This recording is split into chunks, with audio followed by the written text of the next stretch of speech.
Bem, gente, sejam bem-vindas e bem-vindos a mais um Estúdio de Portas Abertas, esse espaço democrático para a gente falar sobre arte em geral aqui no canal do Estúdio Daniel Brandão. É um espaço que eu gosto muito porque me dá oportunidades ímpares, assim, como essa de hoje, que é poder conversar com a minha professora, Lu Goldberg. Eu chamo de Lu Goldberg pela intimidade, né? Mas se você quiser, eu posso chamar Luciane Goldberg, que é um pouco mais formal. Lu, muito obrigado pelo seu tempo, pela sua generosidade, por estar aqui conversando com a gente. Seja bem-vinda. A gratidão, Daniel. Super agradeço pelo convite, né? Como eu falei para você, não nego um convite seu de jeito nenhum, né? Então já são muitos anos aí de trocas, de amizades. Imagina, eu tive a honra de ser professora do Daniel.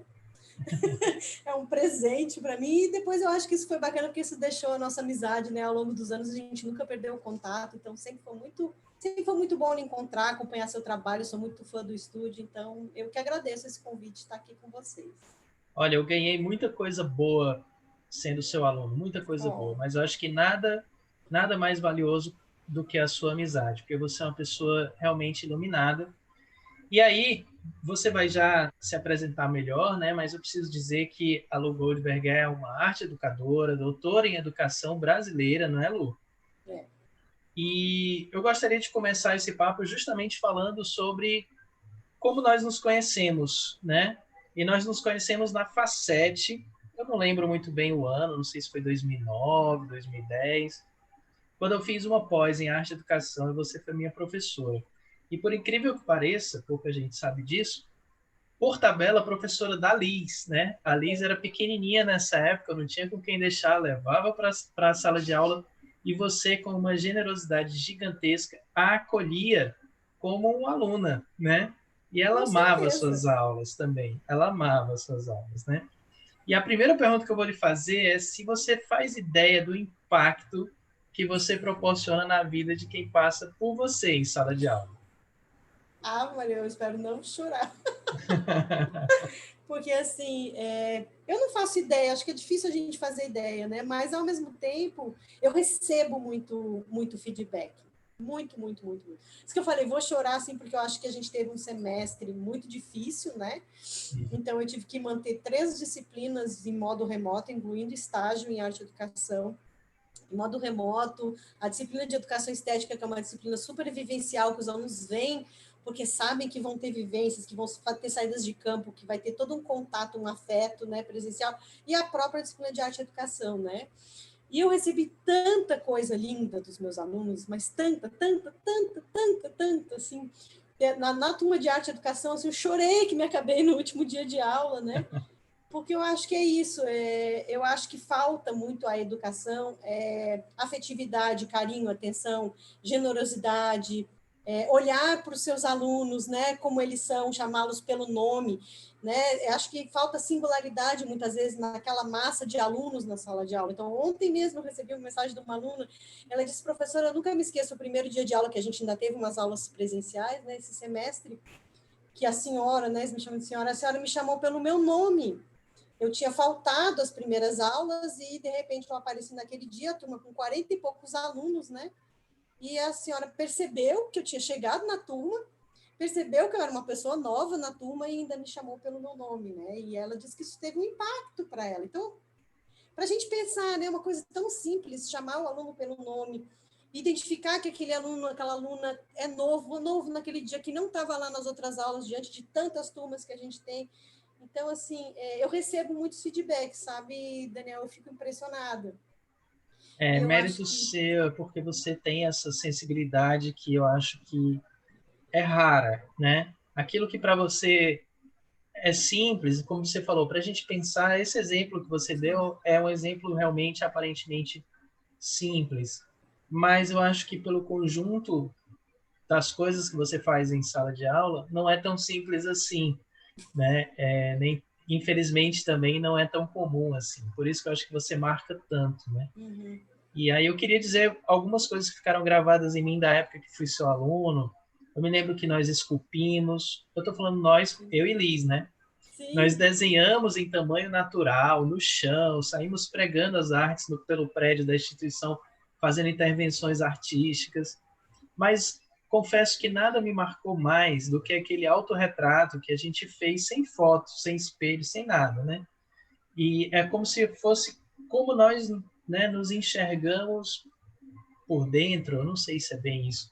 Queria saber de você, qual o significado dessas dinâmicas para você, Uhum, né? uhum, Em geral, se você ainda usa algumas delas. uhum, uhum. Então, eu queria ouvir um pouco de você sobre isso. Então, Daniel, o que que acontece? Em geral, né, tirando os resistentes, como você, que se tornaram artistas e arte-educadores, né, ou seja, não pararam pelo meio do caminho, então, assim, quase todas as pessoas, elas são bloqueadas, né, elas têm a sua autoconfiança bloqueada. Eu acho que é isso, eu não confio que eu sou capaz, porque eu cresci ouvindo que eu não era capaz, né? Então, essas experiências, elas apenas criam uma ambiência. Elas criam uma ambiência e essa ambiência ela é capaz de fazer com que as pessoas ajam espontaneamente, sem medo de serem julgadas. Eu acho que isso, para mim, é a coisa mais importante que vem acontecendo, né, ao longo da minha carreira. Acho que eu estou com 20 anos de professora de sala de aula em vários níveis. Eu comecei a dar aula em 2000, imagina, 2020 estou fazendo 20 anos, né? Então, por exemplo, Parabéns. né, o autorretrato eu vim aprimorando, depois vim fazendo aquela técnica do Vic Muniz, que hoje é super multiplicado. Se eu não fizer essa aula com meus alunos na FACED, eles morrem, né? E, na verdade, eu não ensino nada para eles, eu não ensino técnica para eles desenharem melhor. Eu crio um passo a passo, eu crio condições, mas quem faz o trabalho são eles, né? E aí, no final, eu pergunto, o que foi que eu ensinei, além de eu sou capaz, eu sou confiante, eu resgato a minha capacidade de fazer um trabalho artístico, eu me satisfaço com aquilo que eu sou capaz dentro da minha trajetória, então eu também tenho que entender isso, né? Há muitos modelos e as pessoas elas querem pular as etapas e chegar em determinados modelos, mas elas não vão conseguir, então a frustração é maior ainda, então tem todo um processo, acho que tem todo um passo a passo para chegar nesse lugar, mas na verdade é trabalhar essa autoconfiança que é quebrada, né? Essa espontaneidade de criar, e a autoconfiança, né? E acreditar que você é capaz. E acabar com o julgamento daquele modelo também. Eu acho que isso é muito importante. Você saber que você vai criar algo e que aquilo não precisa atender um determinado modelo que vai expor as pessoas, que vai comparar as pessoas, esse faz melhor, esse faz pior, né? É trabalhar uma série. Essas questões eu trabalhei desde crianças, por exemplo, né? Quando eu fui professora do Canarinho, eu tive que trabalhar muito isso com crianças de segunda série, porque na segunda série elas já começam com isso. Eu não sei, o meu é feio, eu não sei fazer, eu não vou fazer, o do fulano é melhor do que o meu. Então, eu já tive que começar ali a trabalhar a singularidade de cada um, o processo individual de cada um, o que é o diferente entre, né, desconstruir bonito e feio, desconstruir padrões de beleza, né? E aí eu acho que essa portinha, quando os alunos entram por essa portinha, é uma transformação. Porque eles ficam felizes com os trabalhos deles, a autoestima deles fica elevada, eles se sentem capazes de criar, eles retornam uma série de coisas, eles abrem oportunidades de vida, né? Então, eu acho que realmente acontece uma transformação nesse lugar. Então, por exemplo, fazer o autorretrato de memória naquele contexto, né? Era me retratar sem precisar de um modelo, ou sem precisar de uma foto, ou também sem me preocupar de que eu preciso fazer algo, um retrato real, né? Fotográfico de mim. E aí, ao Uhum. mesmo tempo, eu tenho que desconstruir uma série de padrões que vêm junto, né? Então, isso é válido, isso é arte. Né? Então, a arte está muito mais no que eu sou capaz de fazer singularmente, somente eu sei fazer daquele jeito, aquele é o meu traço, aquele é o meu desenho, aquela é a minha forma, onde ela esteja, né? Do que um monte de coisas iguais coladas na parede que o povo faz exposição dizendo que é obra, né? Que é uma exposição de arte. Né? Então, eu vou por esse caminho, e eu acho que esse caminho acaba trazendo esses resultados aí, que são muito bonitos. Eu posso afirmar, como seu aluno, e eu acho que a Liz também, que funciona muito bem. Alice. E eu gostaria de saber de você, como professor e muito interessado também nesse assunto do desbloqueio, da confiança, você que deu aula para pessoas de diversas idades, né? se você vê diferença assim, entre adultos, crianças, adolescentes em relação a esses travamentos. Quanto mais velho, mais travado a gente fica, ou isso não faz muito sentido, Lu, na sua opinião? Eu acho que depende, gente, depende de tanta coisa. É claro, quanto mais velhos, mais cristalizados, né? A gente, porque daí ao longo dos anos a gente vai reafirmando, né? A gente reafirma os traumas, a gente reafirma os bloqueios, a gente cria barreiras, então a gente deixa de desenvolver. Então, sim, quanto mais velhos, isso para tudo, eu acho, né? Um pouco mais difícil de ir quebrando, né? Essas estruturas, de desconstruir esses padrões, mas o que eu tento trabalhar em arte e educação é que a vida continua, a gente está vivo hoje. Eu posso decidir que eu quero cantar amanhã, eu posso decidir que eu quero voltar a desenhar, eu posso decidir que eu quero fazer um curso com o Daniel de quadrinhos, e é isso, né? A gente está aqui para isso. Acho que quando a gente entende que houve uma quebra, né, e que isso é social, e que isso é cultural, e que isso está enraizado, né? Mas, enfim, vou voltar à tua pergunta. Então, adultos têm isso. As crianças, elas têm mais facilidade, mas, ao mesmo tempo, você também precisa desconstruir na base. Então, por exemplo, esse período que eu passei no Canarinho foi um período muito importante para mim, porque eu acompanhei uma turma específica de alunos do segundo ano ao quinto, sexto ano. Então, eu dava aula no Canarinho e depois eu segui dando aula no Sapiens. Então, eu pude ver lá no final, eles lá, adolescentes, pré-adolescentes, sexta série, fazendo coisas assim, inimagináveis, né? Os meus alunos tinham autonomia artística 100%. Eu podia dormir na aula. Que legal. Professora, a gente está fazendo tal coisa, eu podia dormir. Eu digo, tá, vou desenhar. Às vezes eu desenhava. Eu criei o caolho numa aula do Canarinho. E Porque eu tinha turma. você tá vestido de Não, caolho. não tô. Não tô, mas é inspirada no caolho, né? Mas eu acho que tem isso, assim, eles descobrem depois uma autonomia, e eles tinham uma autonomia depois de um tempo, porque é um trabalho contínuo, né? Com as crianças, no caso de eu vê-los toda semana e tudo, então eu tinha uma possibilidade de plantar algumas sementes, e elas florescem, mas é um processo lento, né? E aí, assim, adolescentes também adolescente ainda é um pouco mais difícil, porque tem também um nível de exigência muito grande que vem com a adolescência, né? Tem uma coisa de padrões, tem uma coisa de modelos, né? Mas nada que... Eu acho que o trabalho ele tem que ser contínuo. Então, nada que um trabalho contínuo, né, não ajude a quebrar alguns padrões, algumas cristalizações, né? Então, tive muitos resultados na EJA, né, de alunos, e às vezes é aquilo que eu digo, às vezes é uma conversa muito simples, né? Mas isso pode causar um efeito, acaba causando uma transformação. Eu acho que talvez é aquela atenção que você dá naquele momento certo, ou alguma coisa que você diz para aquela pessoa naquela situação que entrou lá, em algum lugar. E aí aquilo depois reverbera, né? Eu me lembrei de uma aluna da EJA, ela já não era, ela não era ainda adulta, nem era mais adolescente, assim, ela estava num limiar. E ela estava desenhando, escondendo o desenho dela, né? Eu sempre conto essa história, talvez você já tenha ouvido, né? Histórias de professor. E ela escondia, e eu chegava, não, deixa eu ver teu desenho. Não, professor, tá horrível o desenho, tá horrível. Tapava, escondia. Mas deixa eu ver, aí insisti. Aí ela deixou eu ver o desenho dela estava lindo. Para mim, né? Que, enfim, o desenho dela estava lindo, com os detalhes, com a forma que ela sabia desenhar e tal. Aí eu olhei para ela assim, super séria, e digo, tu sabe qual é o problema do teu desenho? Eu acho que ela estava esperando, né, um carão, uma crítica, um julgamento. Eu digo, o problema do teu desenho é tu que não aceita ele. Esse é o teu desenho. O dia que você aceitar ele, o dia que você amar ele, o dia que você olhar para ele, o dia que você der a mão para ele vai seguir a partir daí. Menino, essa menina. No final, ela desenhava baleias, ela desenhava tartarugas, ela gostava depois de desenhar coisas marinhas. Mas você não tem ideia os desenhos dessa menina. Então, foi isso. Pum! Deu um desbloqueio, né? Ai, que Desbloqueou. Então, eu legal. acho que a idade varia. Com adultos, eu acho que é mais difícil, né? O adulto é mais medroso. A gente tem muito autocontrole, muito autocontrole em tudo, vergonha, né? Não quer se expor, né?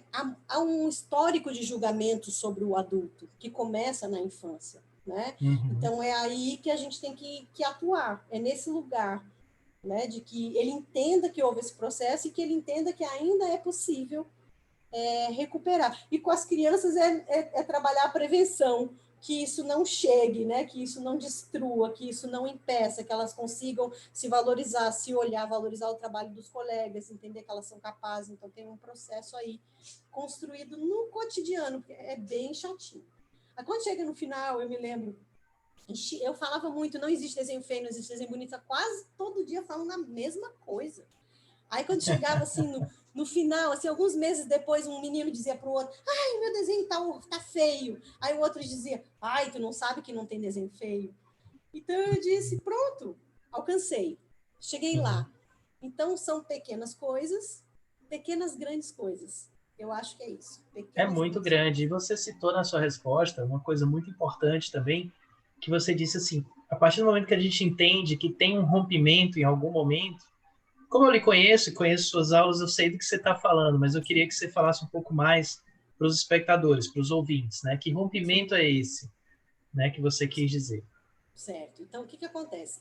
Eu sou uma apaixonada por desenho infantil, né? Eu acho que toda a minha trajetória, pelo fato de eu desenhar e achar e conhecer, reconhecer a importância que o desenho tem para mim enquanto ser humano, para minha existência, né? Eu fui estudar desenho infantil, né? E também me incomodava muito eu não sei desenhar. As pessoas me dizer eu não sei desenhar, isso nunca entrou para mim. Como não sabe desenhar, né? E ninguém diz eu não sei desenhar feliz. Eu não sei desenhar. Né? É um trauma, é uma vergonha, é uma coisa assim que a pessoa fala, eu não sei desenhar, é algo que deixou no cantinho escondidinho, que ficou lá, né? Então, lá na graduação, nos anos 90, quando eu fui estudar artes plásticas, eu fui começar a entender esse processo. O que é o eu não sei desenhar e o que acontece, né, para as pessoas pararem de desenhar. Então, foi quando eu fui ter acesso a alguns autores que estudam desenho infantil. Então, eu fui entender, claro que ainda no passado, numa perspectiva bem desenvolvimentista, né? Eu acho que hoje a gente tem outras ideias sobre criança, sobre infância, sobre processo, né, para não botar as crianças nas caixinhas, né, tá nessa fase, tá nessa fase, tá nessa fase, mas, ao mesmo tempo, foi nesses autores que tinham essa visão, assim como Piaget, enfim, né, que vai descrever as fases do desenvolvimento. Então, foram nesses autores que eu fui entender que haviam fases do grafismo, né, e fui entender que esses autores fizeram pesquisas internacionais e pesquisas grandes em muitos países, com um quantitativo muito grande de crianças, ou então em ateliês, que eles podiam acompanhar o desenvolvimento das crianças longitudinalmente. Então, eles começaram a entender que haviam fases comuns, né, guardadas as proporções sociais, culturais, a qualidade de vida, enfim, uma série de fatores, haviam traços, características, aprendizagens que eram comuns ao longo dessa trajetória de vida da criança, então eles vão chamar isso de desenvolvimento gráfico infantil. E que esse desenvolvimento gráfico ele começaria nos primeiros rabiscos das crianças, e aí vários, né, há várias denominações, a mais conhecida são as garatujas, e que é dessa garatuja, desse rabisco que as pessoas não dão valor nenhum, né, que é um rabisco que não serve para nada, que a criança está experimentando o movimento, está descobrindo aquilo pela primeira vez, é o nascimento, o bebezinho do desenho, né? E aí, esses autores, a maioria também considerada espontaneísta, o que isso quer dizer? Se você não parar nunca de desenhar, então esse processo ele vai seguir, né, até mais ou menos chegar no que eles chamam de arte do adolescente, né? E aí o que acontece? Dentro desse processo, a criança ela vai desenhando livremente, pelo menos até o que a gente chama de educação infantil no Brasil, né? Porque o que vai acontecer é que a pressão pela alfabetização ela é cada vez mais forte, né? O desenho em si é uma linguagem que as pessoas não compreendem como importante para o desenvolvimento, como uma forma de comunicação, de expressão, de construção de conhecimento, de aprendizagem, enfim, né? O Até desenho para escrever letras, até para desenhar letras, né? exatamente. Existe uma gênese. O desenho e a escrita, eles têm uma gênese, né? Se bem que sabe lá se a gente vai continuar escrevendo, né, Daniel? Eu morro de medo disso. Mas, enfim, o que acaba acontecendo é que, por vários processos sociais, culturais e de desconhecimento das pessoas e da pressão pela alfabetização, principalmente, né, há uma substituição desse código expressivo do desenho pelo código da escrita. E isso é tão devastador, né, que a maioria das pessoas, quase todo mundo, vai deixar o desenho, a linguagem gráfica do desenho espontânea, né, a sua própria linguagem, porque ela é singular, né, aquilo é somente daquela pessoa, vai deixar quando começa a escrever, porque aí há uma ruptura em vários aspectos, né? Aí, quando você sai da educação infantil e vai para o ensino fundamental, né, há uma ruptura assim gigantesca na infância de uma criança, né? Como se ela praticamente deixasse de ser criança. né? Então, ela vai sentar em fileira, agora ela tem que ler e escrever, agora ela tem que responder um monte de provinha, ela tem que ficar copiando do quadro, o que ela tem que fazer, escrever, escrever, escrever, desenhar não é importante, brincar não é importante, né? Então, começa, o rolo compressor começa aí. E aí você vai encontrar na literatura, né, muitos autores que vão falar sobre bloqueio do desenvolvimento gráfico infantil e vão colocar a fase, né, o período, enfim, o momento histórico, escolar, né, da alfabetização como o principal elemento. E aí, claro, isso corrobora para o desconhecimento que as pessoas têm, a desvalorização social que existe sobre o desenho. Desenhar não é importante, escrever é. Olha como é pequeno o pensamento das pessoas sobre linguagem, como é pequeno o pensamento das pessoas sobre expressão. Você está cortando uma expressão própria, única, uma via de construção a partir de uma linguagem que é totalmente expressiva, né? Plástica, que é o desenho, para algo que depois vai demorar até um tempo para a criança poder ter essa autonomia, essa autoria na escrita, né? Claro que é importante escrever, óbvio, eu nunca vou dizer você é contra a alfabetização, não sou louca, né? Mas por que então temos que alfabetizar e temos que cortar o desenho da vida das crianças? Então, o bloqueio, o famoso bloqueio, né, na literatura que você vai encontrar vai ser nesse período.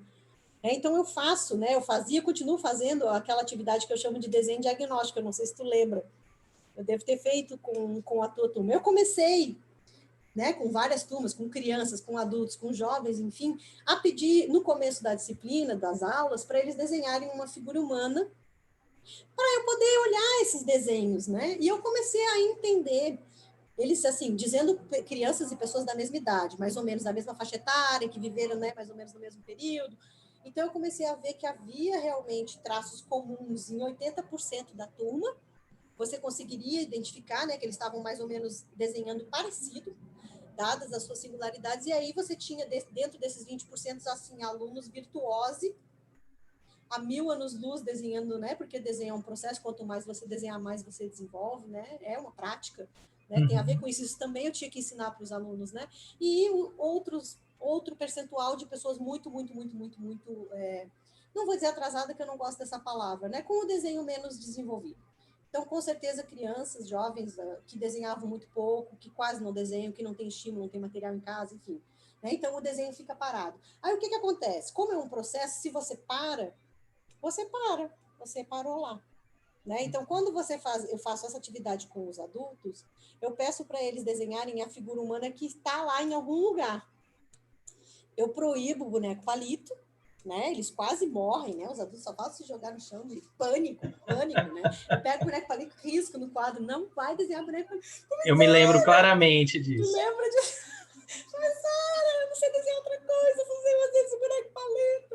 Eu digo, não, vai buscar a bonequinha, vai buscar o bonequinho, ninguém vai julgar. Bota ele no papel, né? E aí sempre eu faço isso. Então, quando eu vou estudar desenho infantil, primeiro eu faço isso, então é um momento de reencontro de cada um com o seu próprio desenho, né? Peço para eles escreverem o que eles sentem quando eles fazem esse desenho, então também já publicamos muita coisa sobre isso, enfim, né? Já fizemos pesquisa sobre isso. Então vem muita saudade, ao mesmo tempo vem muita frustração, trauma, vergonha, humilhação.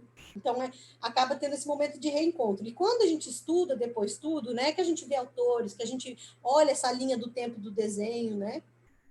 Pensando nisso hoje como um processo e não nessa coisa somente desenvolvimentista, né? Aí a gente coloca os desenhos no quadro e eu peço para eles olharem e agruparem essa linha do tempo, né? E esse momento não é para comparar ninguém com ninguém, não é para dizer, olha como estes evoluíram e estão no final. Não, é para a gente ver a quantidade de pessoas que estão represadas no começo. Né? E eu ainda não me surpreendi com respostas diferentes. Então, ainda se está parando de desenhar com 6, 7 anos de idade. Então, essa teoria, para mim, ela ainda é válida. Né? Porque é uma pesquisa o que você faz no dia a dia em Sim, sala de aula. sim. É uma Aí pesquisa você muito vai ver, sim. Aí você profunda. vai ver 40 e poucos alunos, você vai ver assim 30 e poucos represados no começo. É muita gente. É muito expressivo. Alguns no meio, lá no fim, aqueles desenhos assim que você já vê uma autonomia, né, que já consegue criar sua própria figura humana assim com muito prazer, gozo, né, até com identidade, com personalidade, 2, 3. Incrível, né? Incrível isso. Isso também sempre me surpreende, né? E sempre me deparo com isso em sala de aula. Eu queria voltar um pouquinho no tempo agora, né? A gente começou do momento que a gente se encontrou, depois nós voltamos, mas ao mesmo tempo falando de alguma forma sobre o que você acabou de responder, né?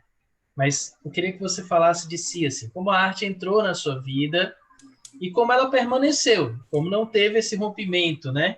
Você teve apoio familiar? Alguém da sua família já era artista, te inspirava? Como é que foi aí esse começo, né, da Lu criança se deparando com a arte? Eu tive muito incentivo da minha mãe. A minha mãe sempre gostou muito de desenhar. Eu lembro que a minha mãe, ela fazia belas artes, teve uma época que ela fazia belas artes. Então ela desenhava, fazia uns desenhos, né? Então, e a minha mãe sempre gostou muito de coisas de papelaria. Então, assim, para mim, assim, até hoje a minha mãe pode me dar uma caixa de lápis de cor de presente. E para mim é o melhor presente que tem, né? Uma caixa de lápis de cor da minha mãe, né? Então, assim, eu acho que a minha mãe foi eu acho que os dois me incentivaram muito, né? Do meu pai, eu ganhei essa coisa professoral. Meu pai foi professor também a vida toda no curso de medicina tecnológico, então fazer aula, falar, isso veio do meu pai. Mas as artes, se bem que meu pai é fotógrafo hoje em dia, ele assumiu a fotografia na vida dele, então acho que também tem um pouco do meu pai. Posso Que dizer que não legal, tem, sim. mas o desenho vem da minha mãe. E a minha mãe, antes dela parar de trabalhar, ela era professora, ela tinha feito normal e ela era professora alfabetizadora. Então, na minha casa, eu tinha sacos de carimbo, na época que se alfabetizava com carimbo. Imagina, delírio, né? Tinha mimeógrafo na minha casa, né? E aí a minha mãe, tudo a minha mãe gostava, álbum de figurinha, tudo que era assim, essas coisinhas, né? Então, tive muito estímulo mesmo para desenhar e eu tenho certeza que esse estímulo vem daí. E a minha mãe não, e ela não tinha assim, não havia uma escassez, sabe? Não tinha escassez com material. Eu comprava uma resma de papel e me dava a resma de papel. E eu pegava aquela resma de papel e desenhava todinha. E a minha mãe não reclamava que eu desenhava a resma de papel. Né? E Coisa eu não boa. sei. Isso eu acho que eu me lembro até hoje, quando eu faço a minha linha do tempo, né? Eu lembro um período que eu desenhava japonesinhas de patins, não sei porquê. E eu me lembro que isso era desenhar folhas e folhas e folhas de japonesinhas de patins, sem pintar, né? Só desenhava aqui, desenhava aqui. Né? E eu tinha muito essa coisa de me sentir desafiada também, né? Então, quando alguém me desafiava para alguma coisa, aí, tu vai ver que eu vou desenhar e tal, né? Mas como é que isso permaneceu na vida? Então, na verdade, assim, eu gostava de desenhar, mas eu não tinha consciência de que isso era uma profissão, de que eu poderia seguir uma profissão, né? Então, neta de médico, filha de médico, apesar de eu ser sempre assim muito doidinha, né? Eu sempre fui muito estudiosa, então eu tinha que fazer medicina. Imagina como é que eu ia fazer artes? Como que eu ia fazer artes, né? Então eu fiz vestibular para medicina, reprovei. Foi uma das primeiras reprovações, mas que hoje eu sou feliz que eu não passei em medicina. Ainda assim passei pela biologia, né? Então entrei na biologia. E aí, na biologia, era muito interessante, porque eu logo em seguida fui ser bolsista de iniciação científica na biologia, e a gente fazia muita saída de campo e o pessoal matava muito bicho para levar para o laboratório, né? Eu não aguentava aquela matança de bicho, não aguentava, não aguentava. E aí eu descobri que no laboratório tinha um armário cheio de bicho morto, nos potinhos, nos vidrinhos, né? E aí eu disse, quer saber, vou olhar esses bichos na lupa. Tá louca, né? Vou olhar os bichos na lupa. Aí o desenho voltou com muita força nessa época, porque daí eu fui olhar os bichos na lupa, fiquei louca. Fiquei louca. Digo, gente, como é que pode esse bicho? E aí eu comecei a desenhar os bichos, né? E eu me lembro que tinha muita aranha morta, muita aranha, porque ninguém estudava aranhas no laboratório. E aí eu comecei a fazer um guia ilustrado das aranhas. E aí eu não precisava mais matar os bichos já estavam mortos, né? Então eu só fazia me encantar com os desenhos e os mosaicos que as aranhas de duna tinham, que elas eram belíssimas, eram projetos sobre insetos de dunas, né? E aí, nisso, o pessoal dizia para mim, você é uma artista, você tem que fazer arte, o que você está fazendo aqui na biologia, você tem que fazer arte. Mas sempre aquela coisa mal resolvida, né? Fazer arte nessa sociedade. Sempre foi difícil, assim, mas a biologia também, na época, e na FURG, que é onde eu estudei, era um curso um pouco mais na sombra da sonografia, que a sonografia era o grande brilho, né? Da universidade. Aí eu não contente, esse fato, assim, eu sempre acho muito interessante, eu fui botar um tarô. E aí, com a mãe de um amigo meu. Um tarô belíssimo, tarô Madre Terra. Não sei se tu conhece um tarô redondo, assim. É uma coisa belíssima. Um tarô em si é uma obra de arte. Ela, vou botar um tarô. E eu não estava feliz com a biologia, não estava feliz. Aí eu perguntei pro tarô, tipo, tarô assim, né, para ela, né? Se eu fizesse oceanografia, todo mundo queria que eu fizesse oceanografia, né? Porque eu não estava feliz. Aí saiu umas cartinhas assim, meio xoxa, tipo, não vai ser oceanografia. Aí eu não sei por que me veio essa coisa assim, mas eu gosto tanto de desenhar. E se eu fizesse artes?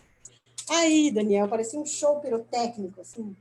Acho que as cartas mais bonitas, mais coloridas, mais incríveis que o tarô tinha apareceram. Aí eu fui fazer artes, né? Eu decidi fazer artes, né? E aí eu fui, digamos, enfrentar a família até certo ponto, né? Porque ainda estava na biologia, então ainda estava próxima da medicina, né? Eu me lembro quando eu entrei para biologia, meu pai me deu um jaleco, me deu uma caixa de lâminas e laminas, coisas, né? Um livro que ele tinha de zoologia. E eu gostava muito de desenhar os bichos. O meu delírio mesmo era desenhar os bichos, né? E aí eu tive uma boa caminhada aí desenhando bicho, depois conectei com a parte ambiental, né? E aí fui fazer artes plásticas, né? Banquei minha família. Ao mesmo tempo, como eu sempre fui uma pessoa muito decidida, acho que é difícil para alguém dizer que você não vai fazer o que você quer. Dizer isso para mim, eu acho que era quase impossível. E eu acho que eles foram incríveis, os meus pais, porque depois eles disseram, bom, ela vai fazer, né? E ao mesmo tempo eles me deram muito incentivo, porque fazer um curso de arte é caro, né? Um curso de artes plásticas, apesar de ser na federal, era muito dinheiro com material, com muita coisa. E os meus pais sempre bancaram meu material. Eles, sabe assim, minha mãe tinha bom prazer e me levava. Só tinha uma loja na cidade que vendia materiais artísticos mais bacanas, então ela comprava papel canção para mim. Então, minha primeira aquarela profissional, minha mãe me deu, né? Então, eu acho que tem um incentivo, né, muito grande dos meus pais em assumirem e me bancarem para eu poder seguir, né, nessa caminhada, né? E aí depois isso acabou juntando com a educação e aí nunca mais separou, né? Rio Grande do Sul, não é? Qual cidade, Lu? Rio Grande, no Rio Grande do Sul, eu estudei na Uhum, FURG, na Universidade uhum. Federal do Rio Grande, né? Então lá tinha na época a licenciatura Educação Artística com habilitação em artes plásticas. Então hoje não, hoje tem a licenciatura e o bacharelado em artes visuais. Inclusive vou fazer uma outra live, acho que é na semana que vem, sobre ter me formado professora de arte, né? Tipo uma egressa do curso de artes da FURG com uma outra amiga Ah, minha que também é egressa, que hoje é coordenadora do curso. Imagina. Aí a gente vai fazer uma live sobre isso, acho que vai ser legal. Eu topei também, porque eu disse assim, não, isso vai ser legal, não vou perder, né? que legal. Eu senti agora uma inversão de papéis, porque eu senti escutando de você o Memory Art, que foi uma coisa que você me ensinou a fazer. Eu tenho, até hoje eu tenho, sabia? O original. Porque o que eu acho muito legal também nas suas aulas é que você nos incentiva a contar a nossa história, né, permeando a arte, né, usando a arte para contar a nossa história. É um encontro conosco, né, com o nosso passado e com coisas que vêm de dentro. E eu escutando você falar aí, eu viajei no tempo.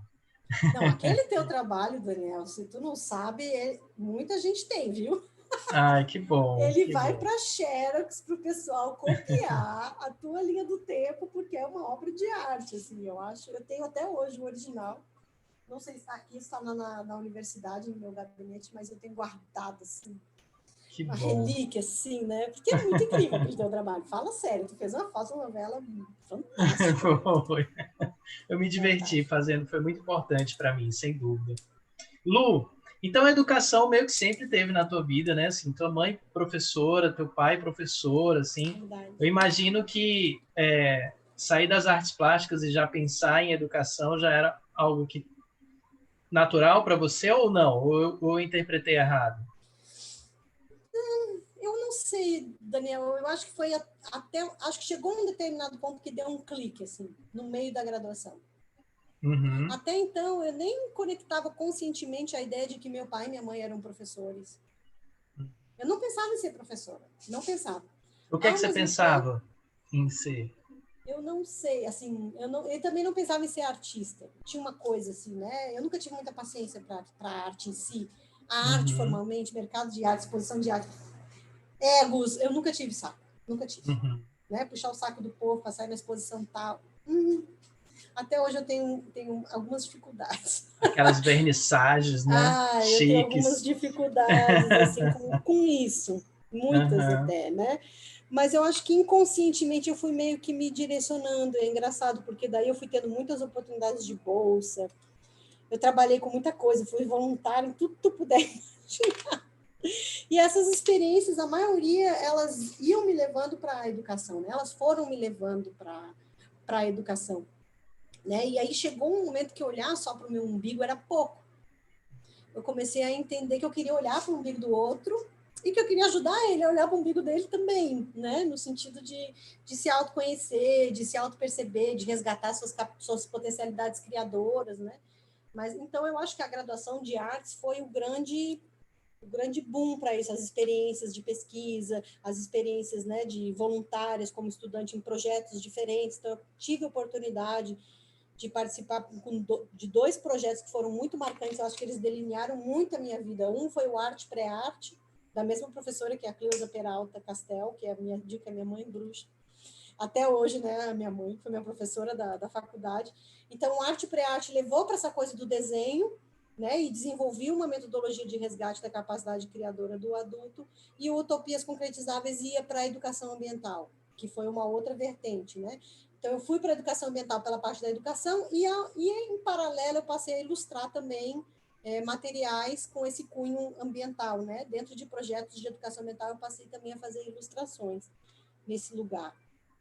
Mas eu acho que é isso. Aí a educação foi tomando cada vez mais espaço, né? Eu acho que hoje o espaço está até maior do que o espaço da arte em si, assim, né? Você mergulhou no mundo acadêmico, na verdade, né? Assim, olhando o seu currículo, ele é riquíssimo nesse sentido. Assim, você é doutora em educação brasileira pela UFC, mestre em educação ambiental, né? Já disse que é formada em artes plásticas, professora da UFC, não é isso? Então, e como eu sou uma pessoa que gosto muito de falar de ensino, né, da importância do aprendizado, do ensino, eu queria que você falasse sobre por que isso, quais são as maiores vantagens, né, na sua opinião, de ter mergulhado no mundo acadêmico, mas também, claro, como em todas as áreas da nossa vida, quais tu considera os maiores percalços nesse caminho também? Assim, Essa eu risadinha já acho fala alguma coisa. não é fácil. Eu acho que o mundo acadêmico ele Uhum. também não é fácil, né? Eu acho que eu tinha muita sede de levar esses conhecimentos para as pessoas, né? Essa bandeira, eu digo que é uma bandeira, né? Do eu não sei desenhar, isso sempre me marcou muito, sempre foi muito comovente. Quando eu entendi, quando eu fui dar aula em escola pública pela primeira vez, né? Porque eu me formei e passei no concurso no Rio Grande do Sul para uma escola estadual. Então fui dar aula na escola, né? Para o ensino fundamental 2.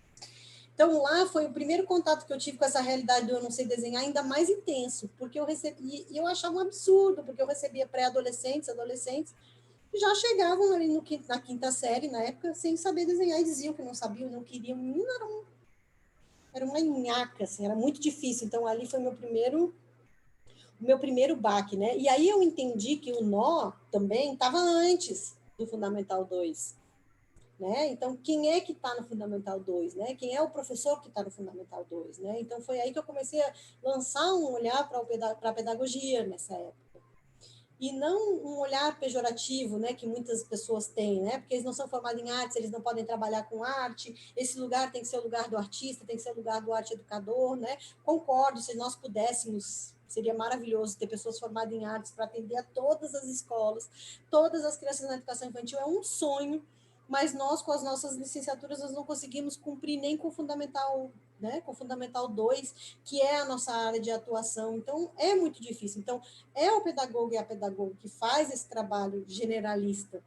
Então, eu fui entender que eu precisava levar essa sementinha para a pedagogia e precisava formar professores, né? Então, eu acho que foi aí que eu comecei a me direcionar cada vez mais para a academia, no sentido de que eu precisava chegar nos pedagogos e pedagogas. Essa que era a ideia. Tanto é que eu não fui ser professora de curso de artes, né?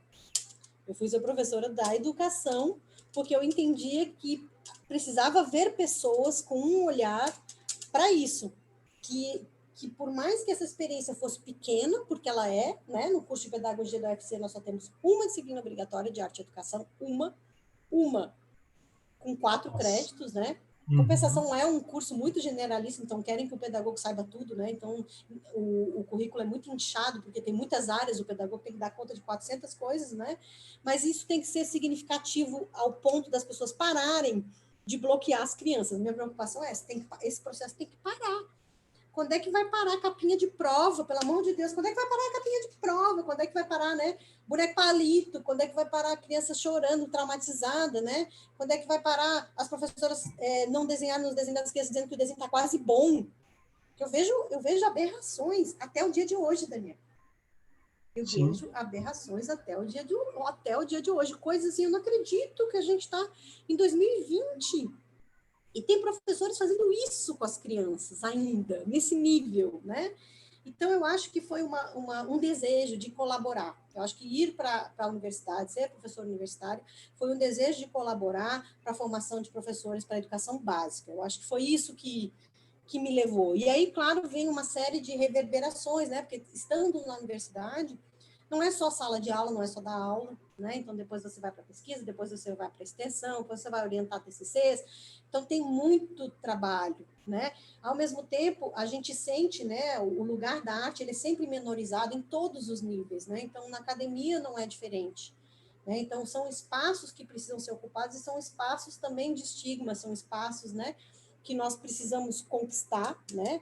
A academia é esse lugar da disputa, da vaidade, né, dos locais que a gente ocupa, então eu nunca lidei bem com isso, né? Então acho que esse é o percalço, esse para mim é o ponto ruim, é o ponto negativo da academia, né? Esses aqui você não entra, aqui sou eu que mando, né? As seleções, as competições, eu acho que tem muita injustiça, e eu acho que isso pode ser muito nefasto para muitas pessoas nos seus processos, então eu tento criar uma ilhazinha de acolhimento em que essas pessoas possam se autorizar, né, a fazer os seus trabalhos. Ao mesmo tempo, para isso, eu também preciso ter pessoas que trabalhem comigo para que nós possamos ter uma ilha coletiva de autoridade nesse lugar, senão nós não fazemos nada, né? Então, tudo requer muita diplomacia, muito jogo de cintura, né? Muita entendimento de jogar o jogo como eu faço para jogar o jogo.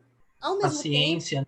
tempo, ao mesmo tempo, eu tenho muita sorte, assim, não sei se é sorte, né? Eu, por exemplo, sou muito feliz no trabalho que eu faço na faculdade, né? Tem uma sala bacana de arte, né? Que a gente, mesmo com as dificuldades todas do ensino público, né? A gente tem uma salinha que deu para fazer a sala legal, então tem um espaço, tem uma escuta, tem resultados, né? Mas, assim, eu acho que o que me cansa mais na academia é essa coisa desse ego, assim, dessa vaidade, e o excesso de produtividade. Eu acho que isso daí, eu tenho vivido consequências desse excesso. E eu acho também, Daniel, que pela área ser muito carente, tem poucas pessoas na academia, e aí muitas vezes é como se eu tivesse que suprir muitas demandas da área como um todo, né? E eu só sou uma, né? Na faculdade só tem eu e agora o Alexandre, né, Santiago, que graças a Deus eu ganhei um parceiro. Mas eu tenho visto que tem crescido o interesse, o que é bom e o que é positivo. Ao mesmo tempo, isso traz uma onda de trabalho, de demandas para a gente, né? E eu acho que isso esgota um pouco. É bonito, é incrível, né? Mas ao mesmo tempo esgota porque a gente não dá conta de atender, né? Mas eu acho que tem lugar para todo mundo, né? Só acho que a gente vai comendo pelas beiradas. Legal, legal. Olha, no seu riquíssimo currículo, né, teve uma coisa que eu fiquei bem curioso.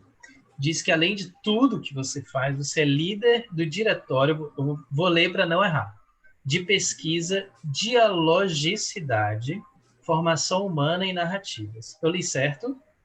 Deu certo. Como leigo, eu gostaria que tu explicasse um pouco sobre esse trabalho, porque especialmente a parte de formação humanas e narrativas eu achei incrível. Então, Daniel, eu acho que essa minha preocupação com perspectiva autobiográfica, que já existia na linha do tempo, foi encontrar, né? Acho que nada é por acaso, né? Eu fui me encontrar por conta disso, né? Com a professora Ercília. Não sei se tu conhece a Ercília. Não. Ercília Maria Braga de Olinda. Então, a Ercília se aposentou recentemente. A Ercília é quem criou o Diáfano, né? Então, a Ercília é uma grande professora, uma grande pesquisadora, foi quem me adotou na Faculdade de Educação, né? Acho que eu posso falar sobre isso abertamente, minha parceira de trabalho, assim, uma pessoa que muito importante para mim.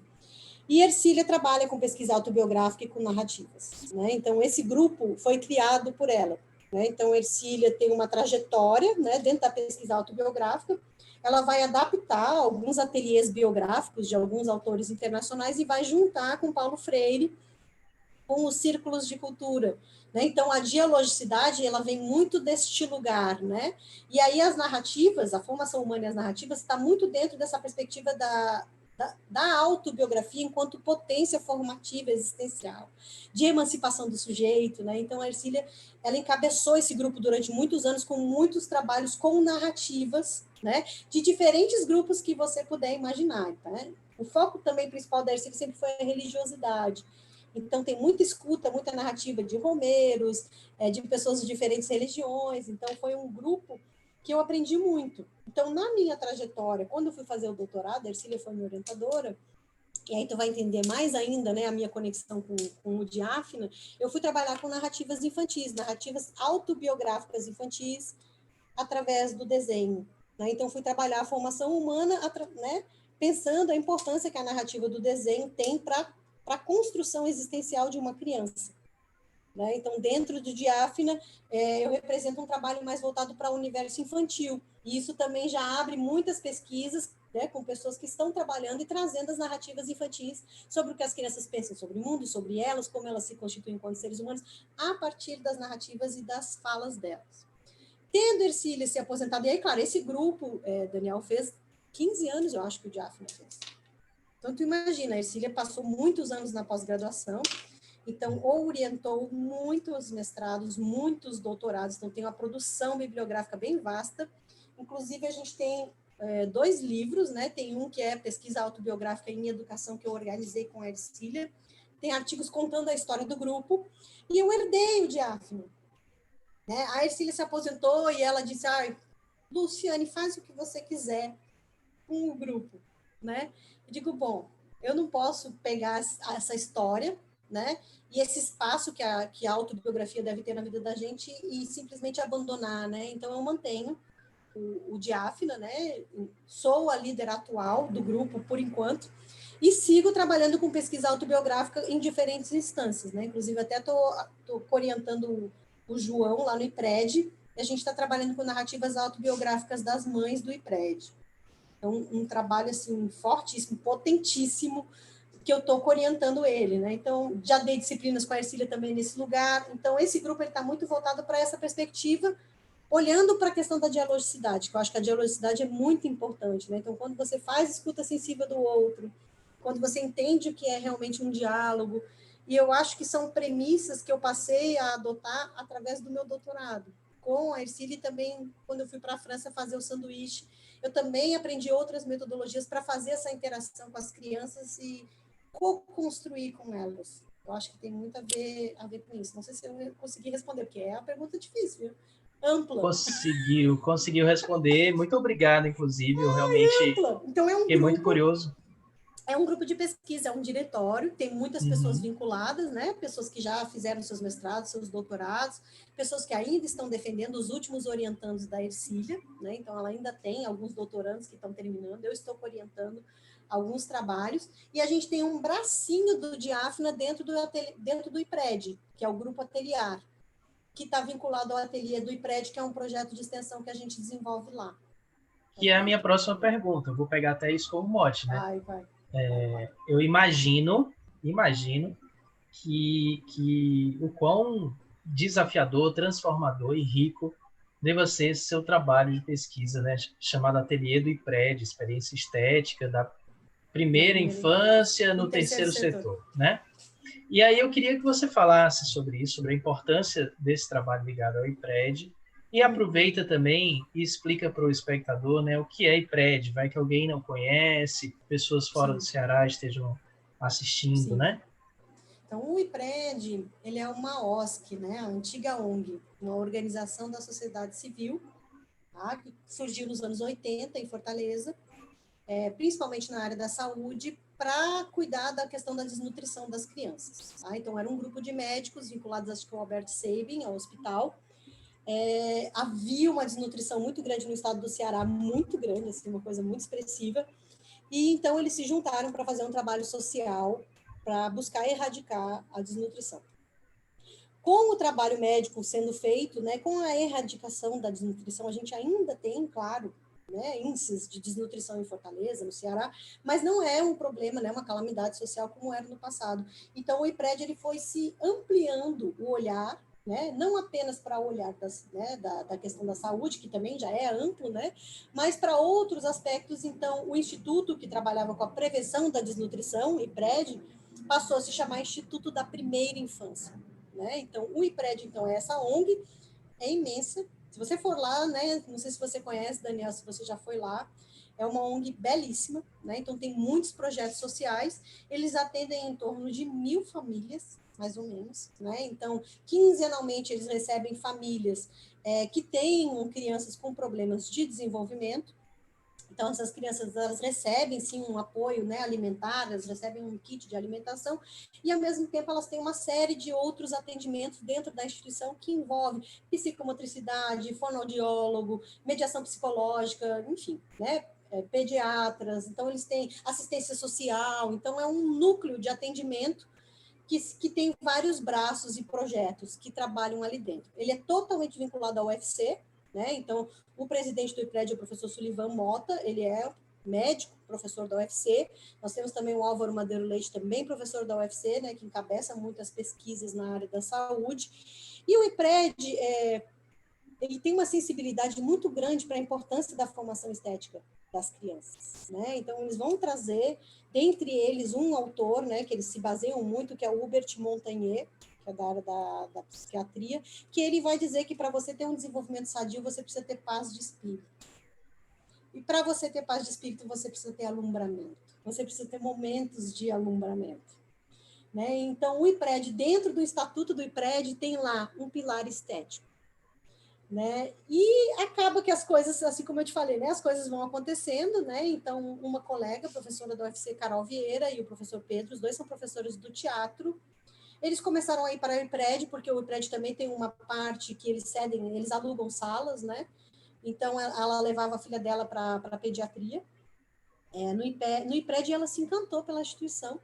Então, por conta desse interesse que o IPRED tem por essa formação, por esse alumbramento, a parte toda do acolhimento da instituição, ela é toda pensada para isso. Então, já tem uma estrutura lá. Se você chegar lá, tem uma salinha de leitura, tem um cineminha, tem uma área que as crianças podem desenhar, tem uma área para brinquedoteca, né? Então, já tem essa preocupação. Tem um palquinho do lado de fora, né?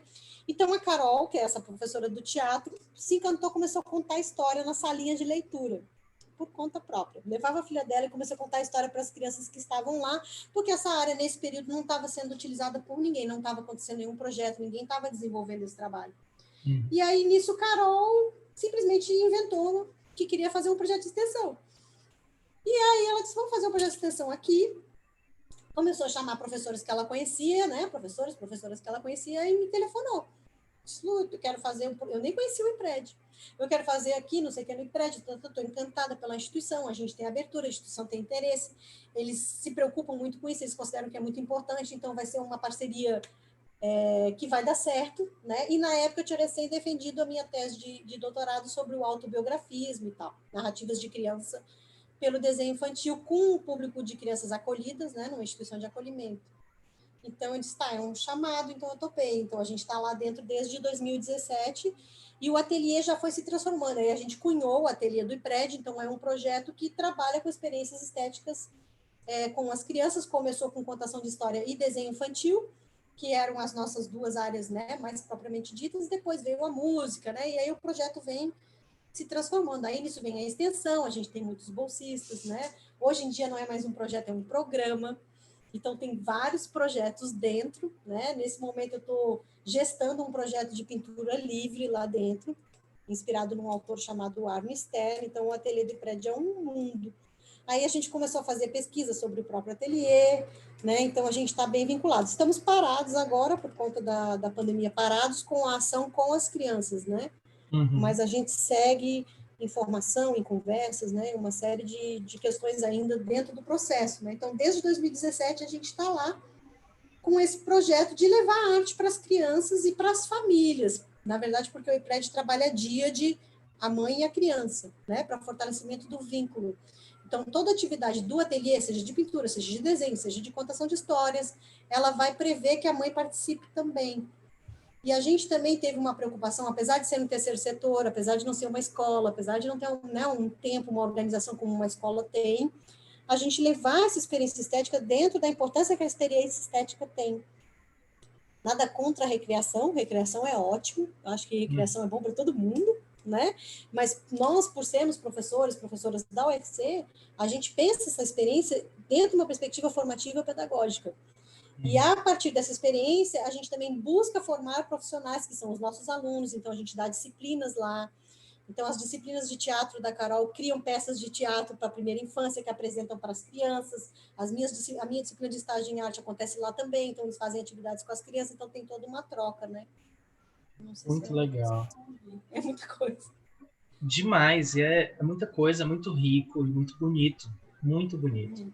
E eu acho que esse é o momento ideal para eu lhe perguntar isso, assim, né? Nós sabemos, você muito mais do que eu, com certeza, assim, todos os problemas que a arte e a educação nesse país sofre, né? A desvalorização, como você falou mesmo, né? Às vezes até a falta de preparo para professores adequados, mas principalmente a desvalorização, né? A desvalorização financeira. Você falou que a arte não é bem vista nem na academia, né? Nem no ensino superior, assim, nesse sentido do olhar das pessoas, né?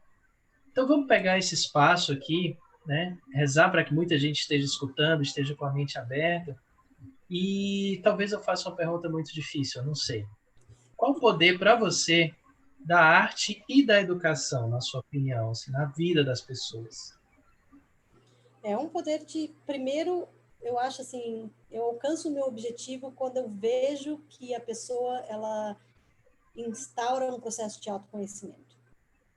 Eu acho que a arte e a educação proporciona um reencontro consigo mesmo, com quem você é, com as suas potencialidades, com as suas capacidades, né? Então, eu acho que, na verdade, eu acho que são vários fatores, né, Daniel? Eu acho que um é isso, eu sou uma pessoa singular, eu sou uma pessoa capaz, né, de criar. E criar é algo que não, eu acho que é tão desvalorizado, né, propositalmente, porque é isso, a criação e essa tomada de consciência dessa singularidade, né, faz com que você não se torne uma pessoa tão manipulável, uma pessoa tão alienável, uma pessoa, né, vai fazer com que você cada vez mais critique as coisas, se coloque, se posicione, questione por que é assim, né? Queira se colocar. Então, eu acho que a arte e a educação ela tem um papel político também nesse lugar.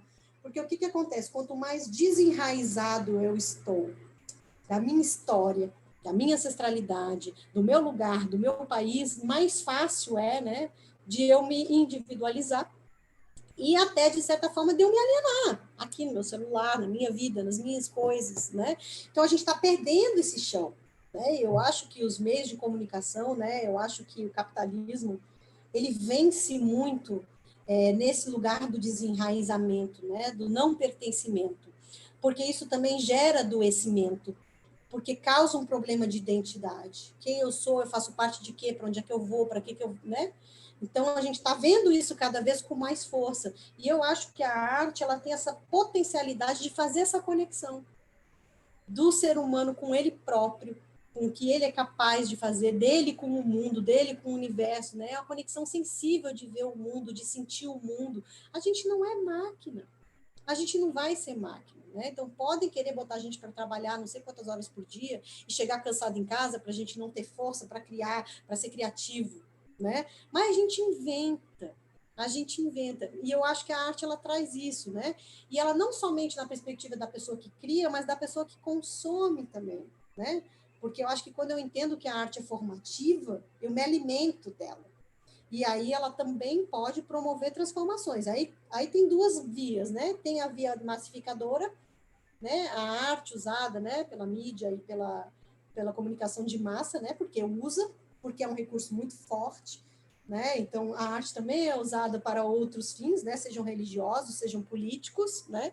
Ela é uma ferramenta muito poderosa de transformação e eu acho que essas instituições elas têm consciência, elas sabem manipular e nós bobos, né? Caímos nessa falácia de colocar a arte nesse lugar do inútil, do não importante, ou de somente alguns escolhidos, né, que podem ter acesso à arte.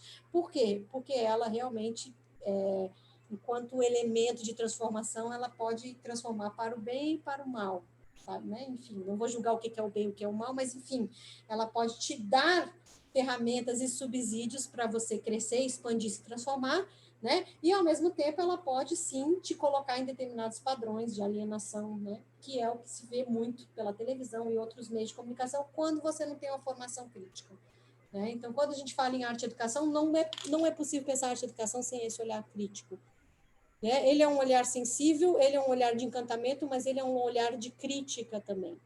Ele é um olhar também sobre a feiura, né? A arte, ela te dá uns tapas na cara com muita potência, né? Então, por isso que as pessoas têm muita raiva da arte também, né? Porque o que acontece? Ela retira, né, daquela realidade que está banalizada e coloca lá para você olhar. Olhe bem, isso é a vida que você está tendo. Olhe bem, isso é a sociedade. Olhe bem, né? Então, nem sempre as pessoas querem ver, né? Então, quando você dá subsídios para as pessoas lerem, dá subsídios para elas entenderem essa potência da arte, que não é sempre bonita, nem maravilhosa, nem incrível, né? Que tem um contexto, por isso que ela está se aparecendo dessa forma, e uma importância formativa, né? Então, ela tem um poder, assim, incrível.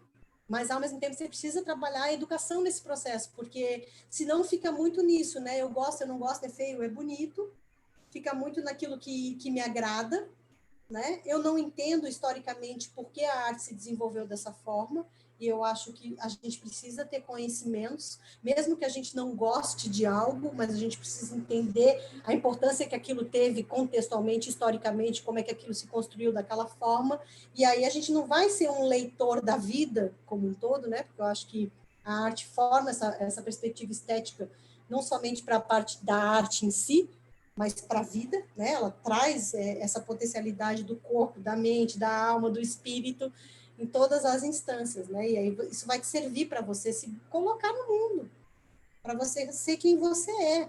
Não dá para pensar a vida sem arte. Tira a arte da vida. Tira a arte da vida. Eu não sei se eu respondi, Daniel. Acho que a gente podia ter uma live só sobre isso. Você respondeu muito bem. Todas as suas respostas são incríveis, Lu. Você está dando uma aula.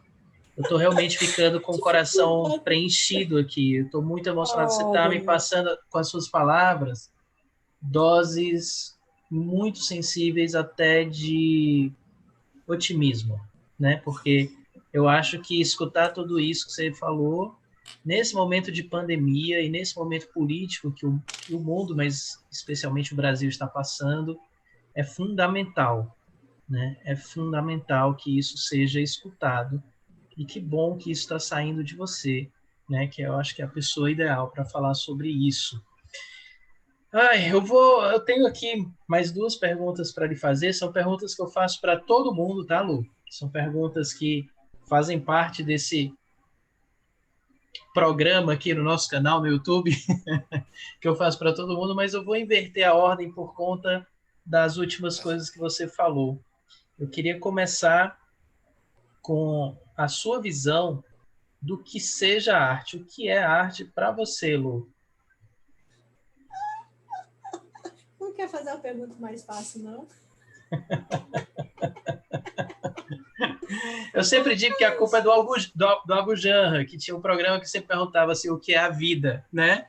E eu pensei assim, eu acho que tem uma pergunta tão difícil quanto essa, que é o que é a arte, né? Mas para você, responda de forma leve. Então, eu acho assim, tem várias facetas, né, Daniel? Uma delas é pensar que a arte ela escapa toda vez que a gente tenta definir o que ela é. Quanto mais você tenta boa. definir, mais ela escorrega. né? Como água, né? Caindo entre os dedos. E eu acho isso fantástico. Eu acho também que não tem certo nem errado, ela pode ser todas essas coisas, porque é muito amplo, tá muito no lugar do inefável, né? Aí, claro, você vai ter teóricos, vão dizer isso, vão dizer aquilo, né? Mas o que me interessa mais da arte é essa coisa que se esvai, assim, que você não controla, que você não domina, que ao mesmo tempo preenche, mas também choca, assusta, deixa você apavorado, assustado, que te ensina coisas através daquilo ali, que de repente, em um determinado momento, te traz um insight sobre algo da sua vida que você não estava esperando, mas aquilo lhe trouxe. Né? Então, a arte ela tem múltiplas, variadas, não só formas de expressão, como efeitos, funções, de onde ela está, como ela aparece, como ela se coloca. Quanto mais informações você tem, não no sentido dessa informação, né? Conhecimento, vamos usar a palavra. Quanto mais conhecimento você tem, aí mais você consegue identificar, entender, comparar, construir, montar, desmontar, desfazer, fazer, né? Você está cheio de ferramentas, você está cheio de subsídios. Então, a arte é uma coisa que te dá essa versatilidade para criar, para pensar, para construir o pensamento, para se colocar, né? Porque eu fico pensando, eu não vou conseguir definir arte para ti. Porque eu digo para os meus alunos que é um exercício infinito. Infinito. Eu faço aquela dinâmica, tu conhece aquela dinâmica, acho que eu devo ter feito, é uma dinâmica antiga, que eu começo a disciplina tentando definir a arte. E eu peguei temas, eu pego palavras-chave de conceitos de arte que existem. Desde os mais antigos, né, que diz que arte tem a ver com dom, que a arte tem a ver com a genialidade, aquela coisa bem, né, do Renascimento, até as coisas mais contemporâneas da arte hoje. Então, eu pego essas palavras-chave, eu coloco elas em cores e distribuo as palavras-chave e os grupos têm que se reunir por cor e eles têm que definir a arte usando essas palavras. E é incrível. Aí no grupo já começa o primeiro degladiamento, né? Que aí vem o primeiro que não é isso, não é aquilo, porque eu tenho que usar essa palavra, eu não concordo com essa palavra. Então já começa ali eu acho que a arte é isso, é confronto, né? Ela te coloca num lugar desconfortável, porque ela não é algo simples de você definir.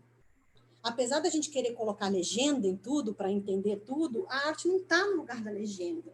Você pode fazer isso para te ajudar a entender, mas o que você vai sentir naquele momento, aquilo que vai te tocar através daquela obra, seja ela qual for, né? Muitas vezes você não vai colocar em palavra, e você não precisa colocar em palavra, você precisa viver, sentir, experimentar, experienciar, entender o efeito que aquilo vai ter na sua vida, né? Acho que a gente tem a necessidade muito grande de tudo conceituar, tudo colocar. Então, eu acho que essa dinâmica, ela mostra isso. Eles brigam, morrem, né? Mas conseguem fazer suas definições. Eu faço essa atividade há anos, sempre tem definições diferentes, Daniel. Eu nem sei quantas definições já foram feitas, deve ter mais de 100. Deve ter mais de 100. E aí eu pergunto para eles, se eu pegar as palavrinhas, misturar tudo, distribuir de novo, como é que vai ser? Vai ter outras definições, vai ter outros conceitos, né? Aí, claro, se você pensa que um conceito, uma definição está ligada a representações sociais, e que essas representações sociais elas são construídas culturalmente e socialmente, então você vai ter visões de arte diferentes, que estão se transformando ou que estão juntas, convivendo ao mesmo tempo, que é a visão de que a arte é dom, que é uma visão bem antiga, mas que algumas pessoas ainda acreditam. Então, você ainda encontra pessoas que vão dizer que a arte é dom, que para fazer a arte você precisa ser iluminado por alguma coisa. Escuto muito, né? Isso. É muito presente ainda, né? Ainda, muito. Ainda é muito presente. Felizmente, eu tenho visto que os meus alunos, eles têm negado cada vez mais. E aí eles vão trazer a visão de arte como expressão. Né? A arte é a expressão de si, a arte é a oportunidade que você tem de expressar a beleza. Nanana. É uma visão romântica, né? Mas é uma visão válida. Então, eu acho que eu tenho um pouquinho de cada uma, tirando a parte do dom, né? Que eu realmente, enquanto arte educadora, eu não acredito, então eu não vou mais dar aula de arte e educação, né? É o que eu digo para os meus alunos: se a arte é dom, então eu vou abrir a porta, vou escolher os que têm o dom, os outros eu mando para casa. Porque se você não tem, o que eu vou fazer com você na sala de aula? E como escolher quem tem o dom, se é algo divino? Como é que nós, mortais, vamos escolher quem tem o dom? Poder. Eu acho assim, pois é, Lu, por isso que é tão difícil definir, né? Quanto definir vida. Porque eu acho que a gente não precisa definir. Eu acho que o que é mais legal é o exercício de tentar. Eu acho que o mais legal é o exercício de tentar definir. Porque a gente coloca em jogo uma série de coisas quando você tenta, quando você faz o exercício. E o mais legal é que é isso. Todas as definições são válidas, todas vão trazer visões diferentes, todas vão ser construídas de alguma forma social ou culturalmente, e elas são mutáveis. Então, os meus alunos, eles chegam com uma visão de arte na aula, quando chega no final é outra, completamente diferente. Professora, arte não é mais aquilo que eu pensava, é outra coisa. Né? É isso. Então, quando você estiver de férias, procura esses outros papos aqui gravados, vai lá no final da entrevista e vê as respostas das pessoas. Vou ver. Isso é muito rico. Vou ver, deve ser demais. Por isso que eu mantenho essa pergunta sempre no final. Sempre. Eu acho que para mim, Daniel, assim, pessoalmente, né? Quando eu faço arte, né? Eu acho que para mim é quando eu me conecto com algo maior. Assim. Eu tenho esse sentimento. É quando eu me conecto aí com o universo, com o cosmos. Quando eu me conecto com o meu divino, eu acho que é quando eu faço arte. Isso para mim é o que eu sinto quando eu faço, quando eu crio, né? O que é diferente de quando eu sou espectadora. Né? Porque daí é o que a arte me provoca, é o que ela me faz pensar, o que ela me faz sentir, o que ela me faz odiar, o que ela me faz amar, né? Ou o que ela me ensina, né? Então eu acho que aí é isso, é uma fonte de coisas para a gente construir. Aí quais são as ferramentas que nós temos para construir a partir daí, né?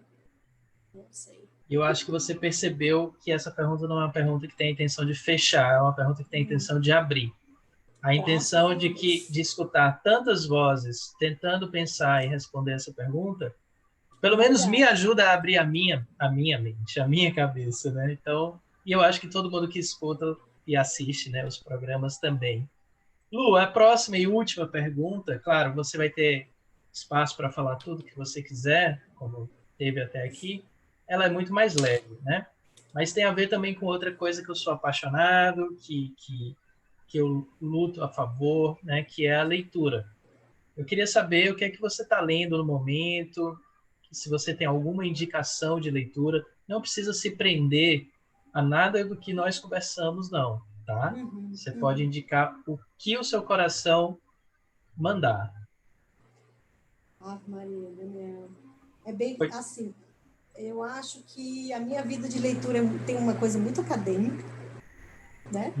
Eu tenho feito muitas leituras acadêmicas, como sempre, eu acho que tenho que fazer como professora. Se não fizer leituras acadêmicas, né, eu nem sei para onde é que eu vou para onde é que eu vou parar, né? E aí são muitas, aí tem várias janelinhas que vão para esse lugar. Em termos de literatura, eu tenho lido muita coisa também mais numa parte mais espiritualista, né? Então estou lendo o livro do Jung sobre imanência, sobre transcendência. É um livro que eu estou lendo, né? Porque me interessa muito a espiritualidade e a transcendência. Eu acho que tem me interessado cada vez mais. Então, eu tenho lido livros nesse lugar, principalmente porque eu me iniciei em Reiki. Tem uma longa caminhada aí. Olha, então, eu legal. tenho lido muitas coisas sobre Reiki, sobre cristais, sobre chakras, sobre yoga. Aí tem sobre viagem astral, sobre viagem... Então, tem muitas coisas. Não sei nem te dizer, assim, autores específicos, porque tem vários, né? Eu acho que eu pego um pedacinho de cada coisa. Eu não tenho conseguido, na minha vida louca, e principalmente porque eu tenho que ler muitos trabalhos, né? Eu tenho que ler muitos trabalhos. Eu leio muitos TCCs, dissertações, séries. Isso me toma muito meu tempo, né? E eu acho que, assim, a capacidade de leitura da gente, ela precisa ter, principalmente a literatura, ela precisa estar combinada com o nosso criativo. Que no meu cotidiano o espaço é bem pequenininho, né? E aí muitas vezes quando eu vou para esse ócio criativo eu vou fazer outras coisas, vou tomar banho de mar. O que não quer dizer que eu não leia, né? Porque daí eu vou ler poesia, né? Aí sim, enfim.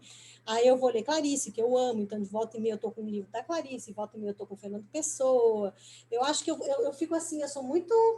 Às vezes na minha cabeceira vai ter uma montanha de 8 livros, às vezes tem um. Então, nesse momento, o que tem na minha cabeceira? Tem o livro do Jung, de Espiritualidade e Transcendência, do Carl Gustav Jung, e tem Os Bichos, do Orwell. Eles estão na minha cabeça. Ótimos, ótimo. Né? Eu também estou lendo Admirável Mundo Novo, claro, né?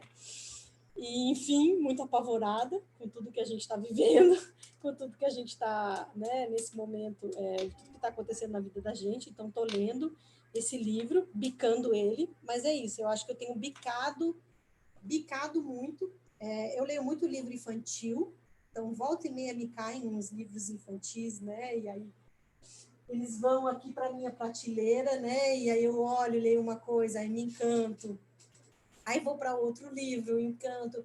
Eu não consigo nem te dizer esse, porque eu acho que é isso. Como eu estou sempre bicando, eu nem sei se isso é bom ou se isso é ruim. Mas eu acho que a minha leitura ela está muito focada nessa leitura acadêmica e isso tem me tomado bastante. Ao mesmo tempo, eu tenho aprendido muito, né? Porque tenho visto como os estudantes, em diferentes níveis, eles estão construindo conhecimento, como eles estão articulando as suas ideias, os seus desejos com autores, né? Enfim. Então, muitos autores de desenho infantil, eu sempre estou lendo desenho infantil, eu sou tipo um rato, assim, né? Tem um livro de desenho infantil, tu me manda. Eu vou comprar. E eu vou ler. Né? Então, assim, eu tenho alguns interesses, né, que eu fico sempre puxando mais para esses lugares, né? Então, desenho infantil, a questão da própria educação infantil, né? Filosofia da infância. Eu tenho lido muito Filosofia da Infância com o Walter Coan, eu acho ele belíssimo, maravilhoso. Aí daqui a pouco eu vou ler Paulo Freire, aí eu fico encantada com Paulo Freire, reencantada e encantada de novo com Paulo Freire. Eu acho que é isso, eu acho que o acadêmico tem me dado mais do que a literatura, porque eu tenho tido necessidade, pelo trabalho, né, de estar mais em contato com essas obras, até para dialogar, né, a partir daí. Então, eu sinto Perfeito, muito. Lu. Olha, Não antes, consegui te dizer uma obra específica. mas disse várias, várias muito boas. Olha, antes de eu lhe agradecer, eu quero saber se você quer falar mais alguma coisa, se eu deixei de lhe perguntar alguma coisa relevante que você queira dizer agora, o espaço é seu. Se você se sentiu à vontade, se você gostou do papo Ah, também. Maria, foi muito bom. Eu acho que essa conversa que eu estou tendo contigo, né, me fez rever um pouco aí as coisas que eu faço, a trajetória, né? Eu acho que é por isso que a perspectiva biográfica ela é tão importante, né? É por essa linha do tempo que a gente vai criando sentido, né? Eu acho que a docência, né? Ela tem os seus percalços e as suas belezas, né? Num momento como a gente está vivendo hoje, de um desgaste por conta do trabalho remoto, né?